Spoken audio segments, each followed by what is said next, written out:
இயேசுவில் எனது அன்பிற்குரியவர்களே, உங்களுக்கு என்னுடைய இதயம் கனிந்த வாழ்த்துக்கள். வணக்கம். அன்பானவர்களே, நம்முடைய சிந்தனைக்கு மார்க் நற்செய்தி 10வது அதிகாரம் 13 16வது இறைவார்த்தை முடிய,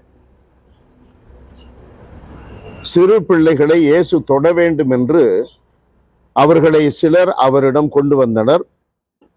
சீடரோ அவர்களை அதட்டினர். இயேசு இதை கண்டு கோபம் கொண்டு, சிறு பிள்ளைகள் என்னிடம் வரவிடுங்கள், அவர்களை தடுக்காதீர்கள், ஏனெனில் இறையாட்சி இத்தகையோருக்கே உரியது. ஆண்டவருடைய அற்புதமான போதனைகள் நமக்கு இவ்வாறு கொடுக்கப்படுகின்றன.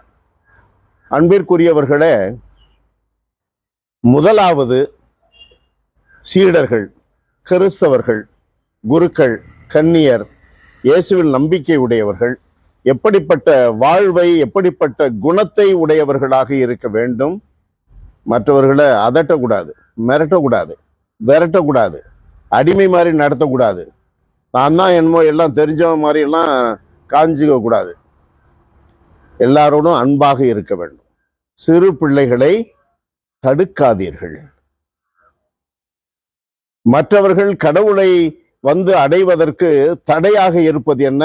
நம்மிடம் உள்ள ஆணவம், சுயநலம், நாம் தான் பெரியவர்கள் என்ற மேதாவித்தனம், நாட்டாமைத்தனம்.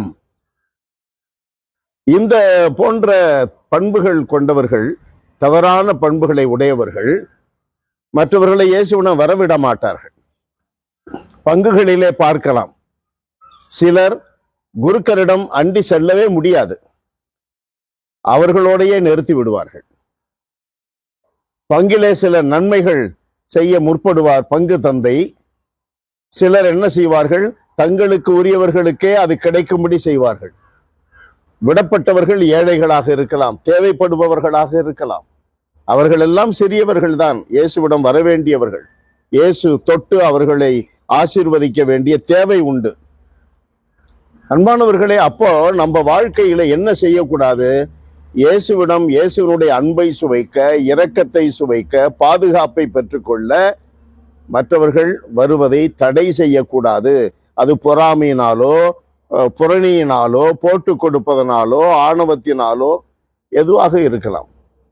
அது நம்மிடம் இருக்கக்கூடாது.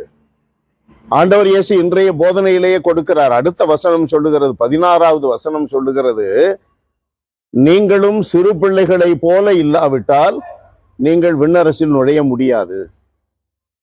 சிறு பிள்ளைகள் மற்றவர்களை நம்புகிறார்கள், பெற்றோர்களை நம்புகிறார்கள், மூத்தவர்களை நம்புகிறார்கள், எப்பொழுதும் புன்முறுவலோடு இருக்கிறார்கள், எல்லாருக்கும் பகிர்ந்தளிப்பார்கள். எல்லாம் இயேசுவினுடைய தன்மை. அன்பு நிறைந்த எங்கள் இறைவா, உம்மை போற்றி புகழுகிறோம், வாழ்த்தி வணங்குகிறோம். ஆண்டவரே, இன்று நீர் இறையாட்சிக்கு உட்பட வேண்டுமென்றால் நாங்கள் எப்படி வாழ வேண்டும் என்று எங்களுக்கு நீர் சொல்லிக் கொடுக்கின்ற பாடத்திற்காக நன்றி செலுத்துகிறோம்.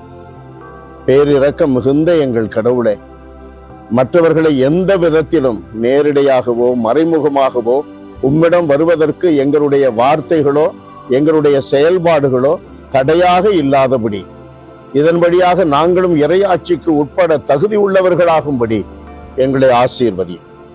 இயேசுவின் நாமத்தில் ஜெபிக்கிறோம் பிதாவே. ஆமென், ஆமென்.